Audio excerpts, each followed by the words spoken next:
Hello friends, welcome to future goals. आज हम पढ़ेंगे सिंधु नदी के बारे में। इसके पहले हमने गंगा नदी को कवर किया है और इसी के साथ और भी वीडियोस विश्व के भूगोल की अपलोड हो रही हैं। जैसे कि हमने एशिया कंटिनेंट पढ़ाया है, तो उसको भी देखिएगा ज़रूर, विद मैप के साथ पढ़ाया हमने। आइए इसको देखते हैं। सिंधु नदी कहाँ से निकलती है? सिंधु नदी यहाँ तिब्बत में एक जगह है, यह है चाइना।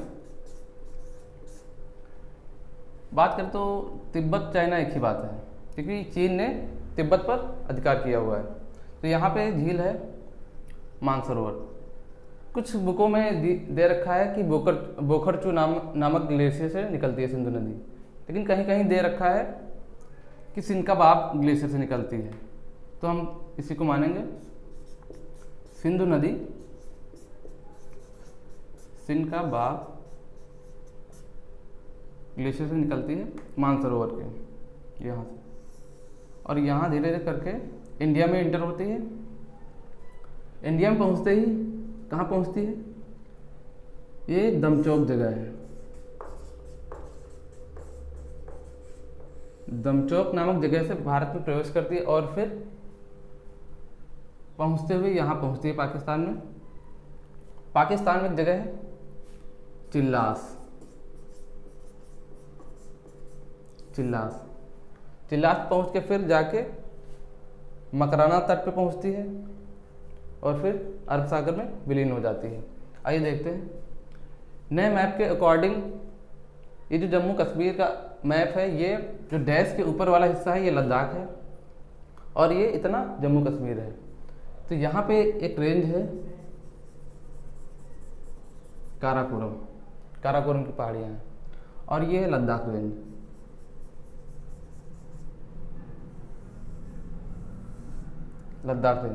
तो यहीं पे जब दमचौक से अंदर प्रवेश करती है तो यहीं से मुड़ जाती है, लद्दाख श्रेणी के दक्षिण से मुड़ जाती है। फिर ये बहते हुए ऊपर की ओर चिल्लास नामक जगह से फिर कहाँ आ जाती है? ये जगह पाकिस्तान में मिठानकोट कहलाती है। यहीं पर जो 5 नदियां हैं, चिनाब, ब्यास, सतलज, रावी, ये सब आके यहीं मिल जाती हैं। ये मकराना है, सॉरी ये मिठानकोट है।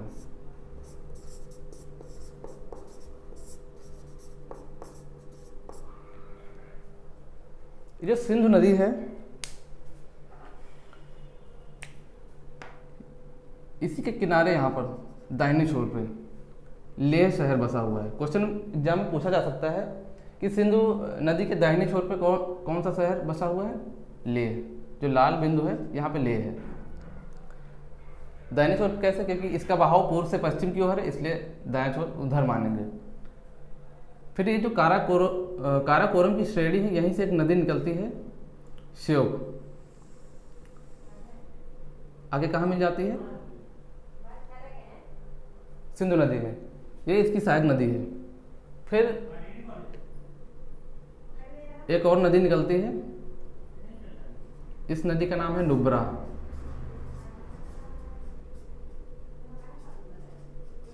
जो श्योक नदी निकलती है वो कौन सा ग्लेशियर से निकलती है? वो रीमो ग्लेशियर से निकलती है, रीमो। और फिर यहाँ से एक नदी निकलती है गिलगित नदी। ये भी इसकी सहायक नदी है सिंधु नदी की। एक गिलगित के क्षेत्र से निकलती है, पीओके से। पाकिस्तान ऑक्यूपाइड कश्मीर है इतना, यहाँ से। और देखते हैं।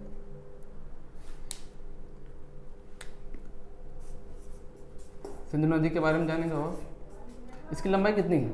इसकी कुल लंबाई सिनकाबाब ग्लेशियर से फिर इंडिया में इंटर होने के बाद फिर पाकिस्तान में, फिर जब अरब सागर में गिरती है, वहाँ तक लंबाई इसकी है 3610 किलोमीटर।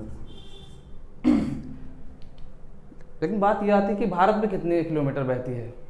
भारत में बहती है 2880 किलोमीटर। भारत में इसका बहाव क्षेत्र 2880 किलोमीटर का है। और देखते हैं, यहाँ पे है श्रीनगर। श्रीनगर से एक नदी निकलती है झेलम। श्रीनगर है, यहीं पे वेरीनाग झील है, वहीं से झेलम नदी निकलती है। और फिर यहां पर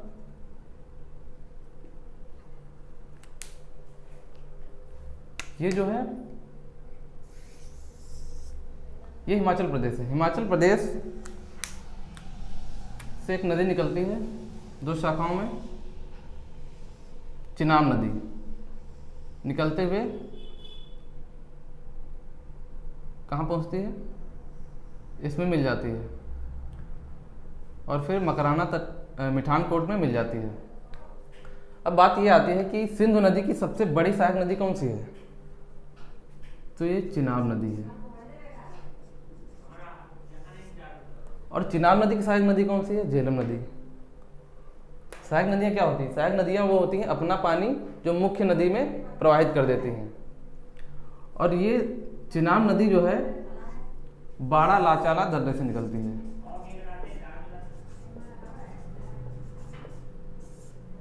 बाड़ा लाचाला दर्रे से निकलती है। फिर एक नदी निकलती है रोहतांग दर्रे से।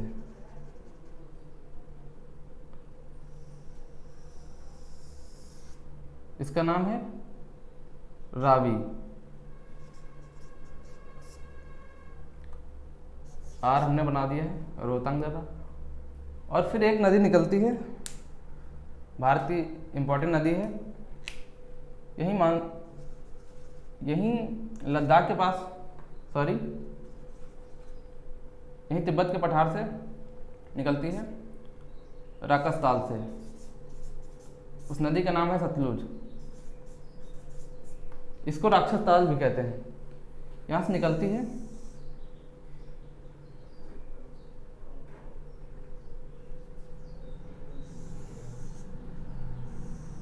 फिर हिमाचल प्रदेश में प्रवेश करती है और फिर पंजाब में आ जाती है। ये जो क्षेत्र है ये पंजाब का है। पंजाब के साथ फिर ये चिनाब में मिल जाती है। फिर एक नदी यहीं से निकलती है, उसका नाम है ब्यास नदी। वो कहाँ मिलती है आके, सतलुज नदी में, पंजाब में। ब्यास, ये कौन सी नदी थी, सतलुज।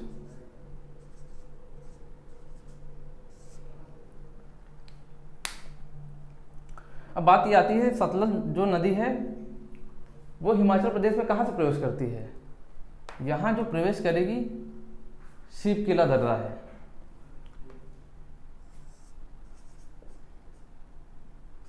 शिव किला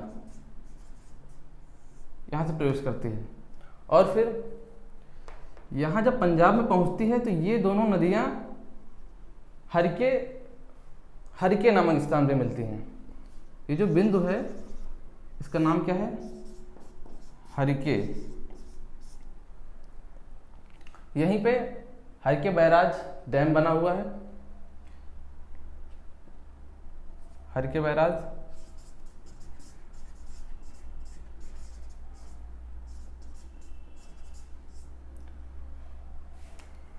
अब बात आती है सतलुज नदी की लंबाई कितनी है।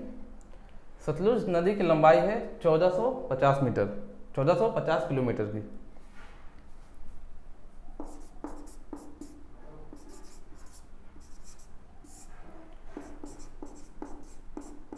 इसकी कुल लंबाई है 1450 किलोमीटर की। लेकिन इसका भारत में बहाव क्षेत्र कितना है, 1050 के आसपास। ये नदी क्यों इंपॉर्टेंट है, क्योंकि यहीं पर, इसी नदी पर भाखड़ा नागल परियोजना है।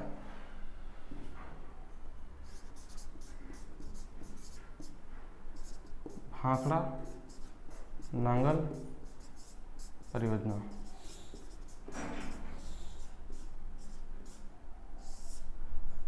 काफ़ी इम्पोर्टेंट है, क्योंकि इसी नदी पर भाखड़ा नांगल परियोजना क्यों इम्पोर्टेंट है, क्योंकि ये इसे 3 राज्यों को लाभ पहुंचता है। ये पंजाब हो गया, इधर राजस्थान है और यहाँ थोड़ा सा क्षेत्र हरियाणा का है। इसी भाखड़ा नागल परियोजना के तहत भाखड़ा नागल बांध बना हुआ है, जो विश्व का सबसे ऊंचा गुरुत्वीय बांध है।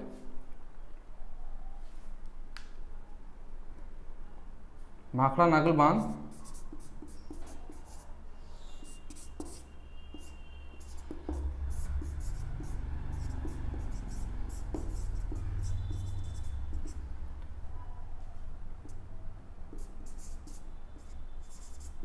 विश्व का सबसे ऊंचा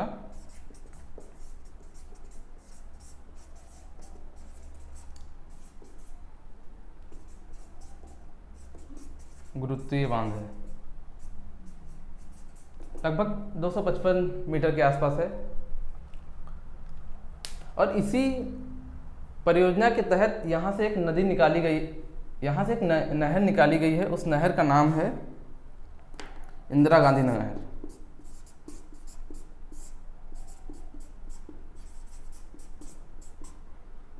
इंदिरा गांधी नहर इसी डैम से निकाली गई है, भाखड़ा नागल बांध से। ये क्यों इम्पोर्टेंट है? क्योंकि ये भारत की सबसे बड़ी नहर है। इसकी लंबाई लगभग 950 किलोमीटर के आसपास है। सॉरी, 950 नहीं, लगभग 650 किलोमीटर के आसपास है। इसका बहाव क्षेत्र सबसे ज़्यादा राजस्थान में है, लगभग 450 किलोमीटर के आसपास। तो इस वजह से ये इम्पोर्टेंट है। और देखते हैं, अब सिंधु नदी की जो दाईं तरफ नदियां हैं जो पाकिस्तान से इंटर करती हैं, उनके बारे में पढ़ेंगे। आइए देखते हैं कुछ। ये जो आपको 5 नदियां इधर सिंधु नदी के दक्षिण से जो बाएं हाथ से जाती हुई दिख रही हैं, झेलम, चिनाब, रावी, व्यास, सतलज। सिंधु नदी जो है विवादित नदी है, इसलिए सिंधु जल समझौता हुआ था। सिंधु नदी जल समझौता हुआ था भारत और पाकिस्तान के बीच 1960 में। उस समझौते में क्या था कि सिंधु नदी, झेलम और चिनाब, इसका पानी जो है पाकिस्तान यूज करेगा, रावी, व्यास, सतलज का इंडिया यूज करेगा। देखते हैं।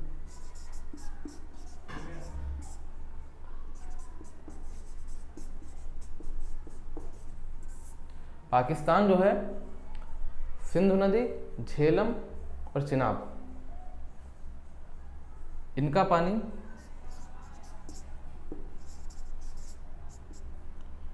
जो झेलम,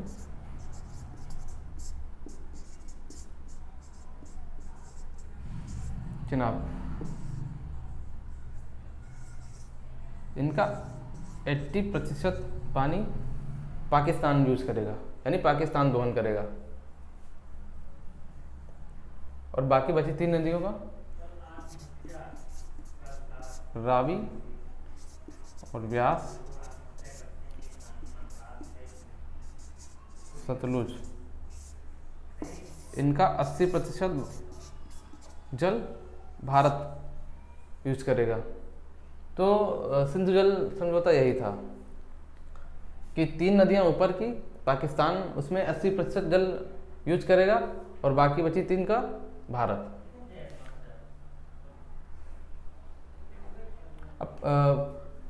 अब देख लेते हैं, पाकिस्तान से कुछ सहायक नदियां आती हैं सिंधु नदी की।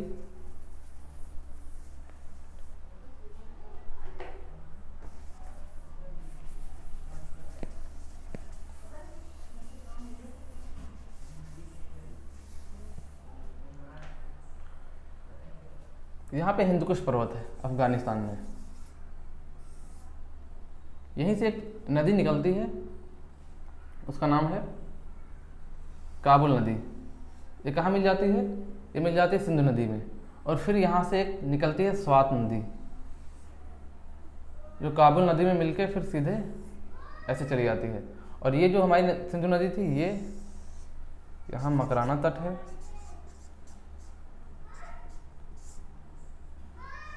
फिर यही इसी तट के बाद ये अरब सागर में मिल जाती है यहीं पर। तो ये जो स्वात नदी है, ये इसी नदी की वैली को, यानी इसी नदी के किनारे जो सब जगह है, इसी नदी की घाटी को स्वात घाटी कहते हैं, और इसी क्षेत्र को पाकिस्तान का स्वर्ग कहते हैं, क्योंकि यहाँ पे इसी घाटी में गेहूं और गन्ना का उत्पादन काफ़ी ज़्यादा होता है। ये हमारी थी काबुल नदी।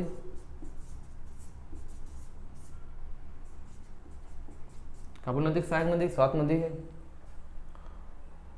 और सिंधु नदी की दाएं छोर से ये हमारी नदी है श्योक। एक ये नदी आती है यहाँ से, गलवान नदी। ये गलवान नदी है, गलवान नदी श्योक नदी की सहायक नदी है। यह है श्योक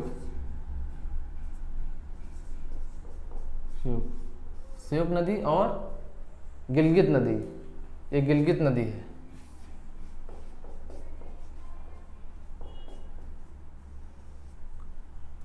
ये पीओके से आती है, गिलगित क्षेत्र से। ये दो सहायक नदियां हैं इधर, और फिर कौन सी सहायक नदी है, और काबुल नदी सहायक नदी है दाहिने छोर से। जो मुख्य नदियां हैं, श्योक नदी सहायक नदी है दाहिने छोर से सिंधु नदी की, और गिलगित नदी है, और काबुल नदी है, ये यहाँ से आती हुई। काबुल नदी पाकिस्तान अफगानिस्तान दोनों में बहती है।